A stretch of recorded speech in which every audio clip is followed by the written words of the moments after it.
Insider trading, auditors love organization. I think that's important enough to say it again. Auditors love organization.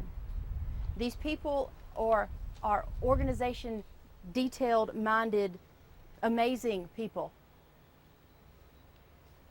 Make sure the camera got that part. They love signs. They love signs.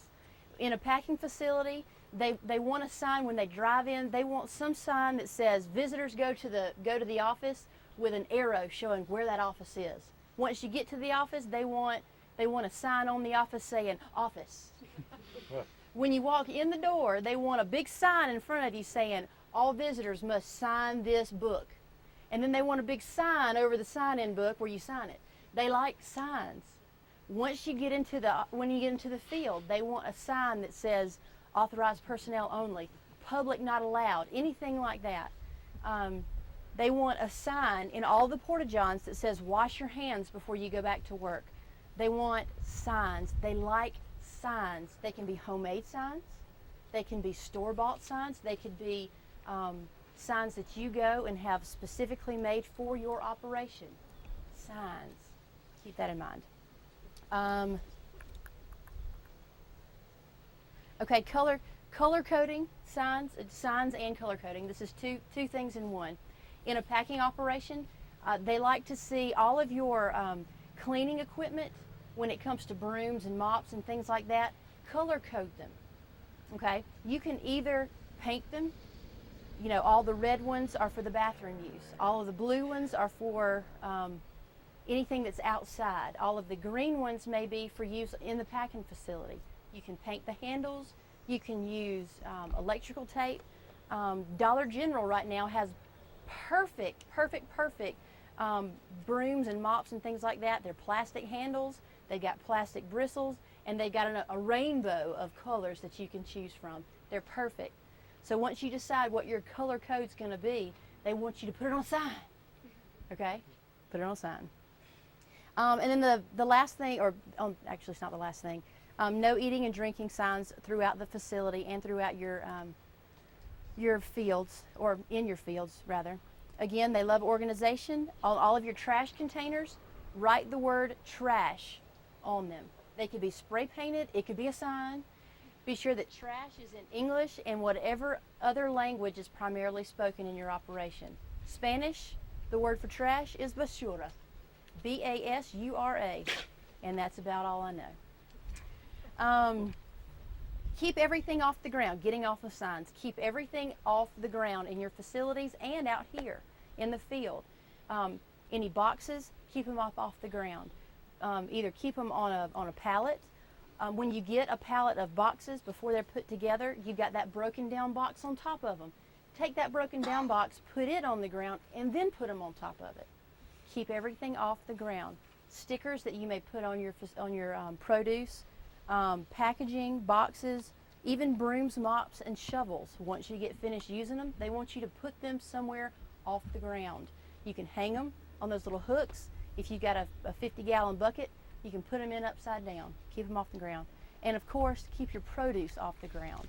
Even in your fields, whenever any produce falls on the ground, especially if it's in a wheel well or if it falls in any kind of oil or anything like that, you want to get that stuff off the ground. You want to throw it away and not put it in a box.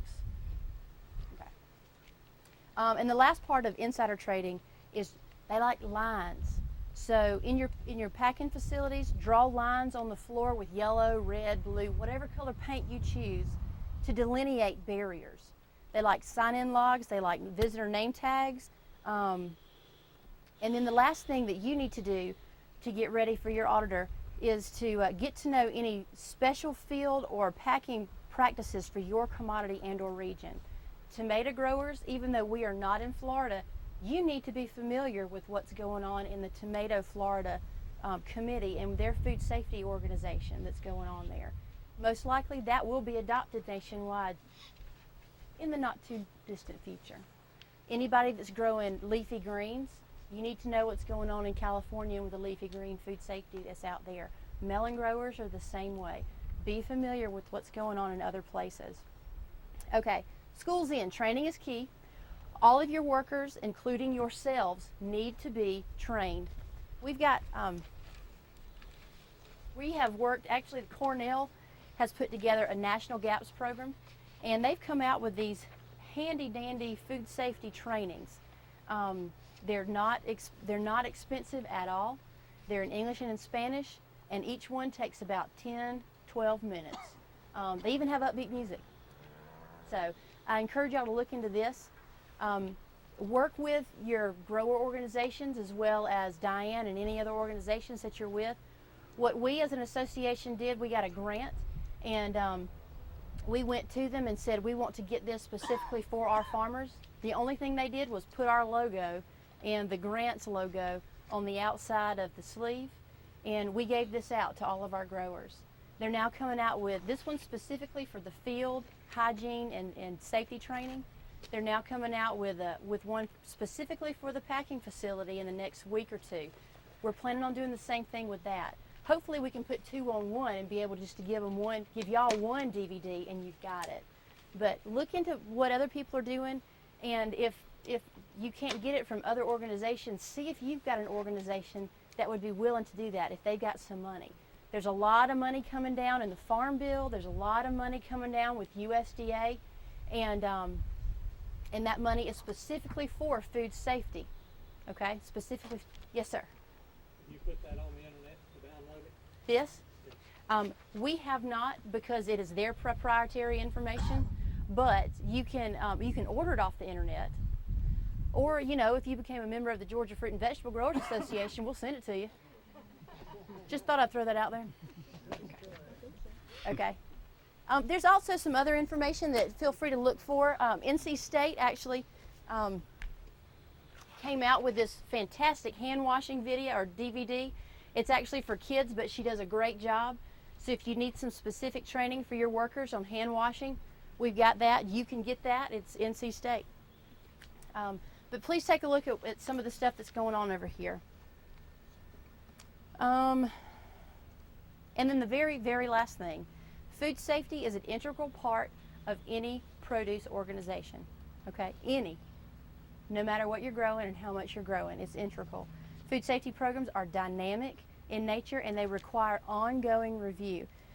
This is like any business plan where you're going to be looking at it, and that's why you need one person in your organization to know where and how and why, so that they can be constantly thinking of how what you're doing. If you change from, I don't know, from a bath to a water spray, then you need to go in and you need to adapt your food safety organization to that. If an auditor then comes in and you haven't done that yet, you're going to lose points for that, unfortunately, but that's the way it works. If y'all will get in touch with Diane, I've got several really good, and ask her to give you a copy of this presentation if you're interested. There are several very good websites that I have given you to go to see what other people are doing with their audits, as well as like FDA and Western Growers. You can go there and find out some of those commodity-specific guidelines that are coming out, watermelons, tomatoes, things of that nature. And then the very last thing is success comes in making food safety the responsibility of all employees and not just the management. So if we have any questions, I'll take those, and then after we get finished, we'll actually talk about the field. Yes, Diane. We just figured out how to do that. If those of you that registered with ASAP, if you want that, what will happen is Allison will send it to you, and then in an extension, if you want that, just email me. And I'll send it to you electronically unless I don't have an email mail. Anybody else? To educate them on what goes on a farm and what needs to go on, not some big bureaucrat that sits behind a desk that's never seen a farm.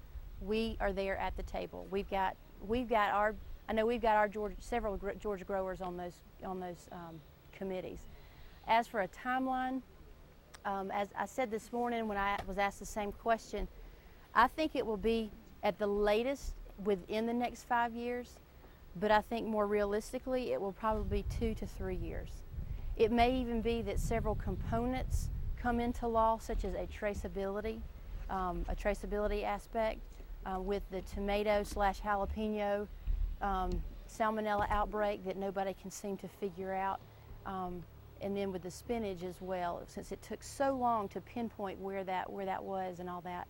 I think traceability may come before a federally mandated full-blown food safety program does. Yes, ma'am.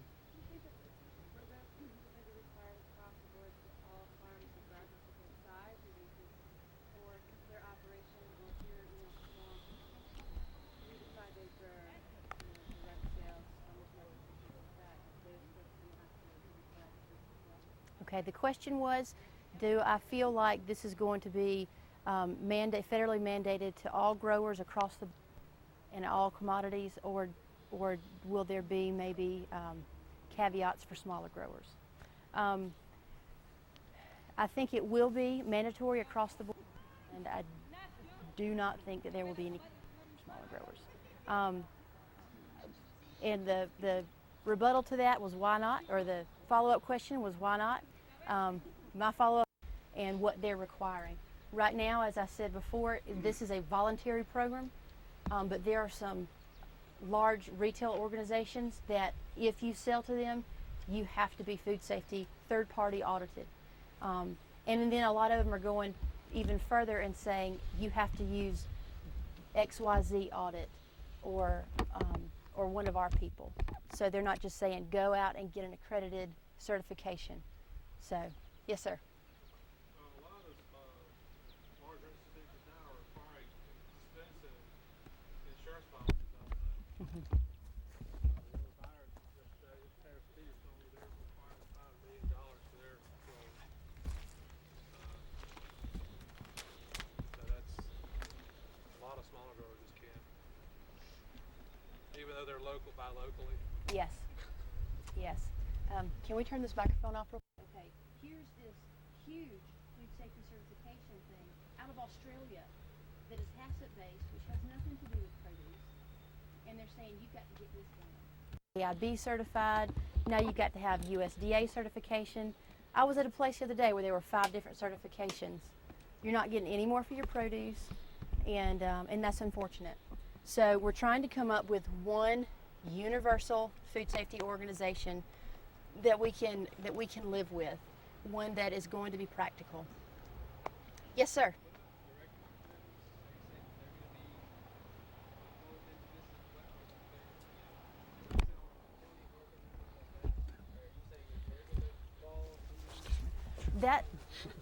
That is a very good question. The question was, what about direct marketers, food, tailgate folks, and farmers market?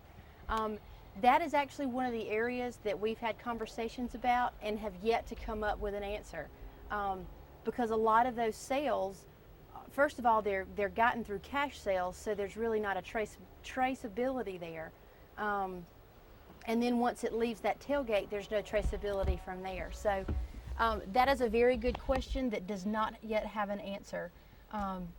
Again, at this point, depending on who you're selling to, that will depend on the food safety certification that you may or may not have to have, and the type that you may or may not have to have. Yes, sir. Will all producers of imported foods come under the same scrutiny and requirements?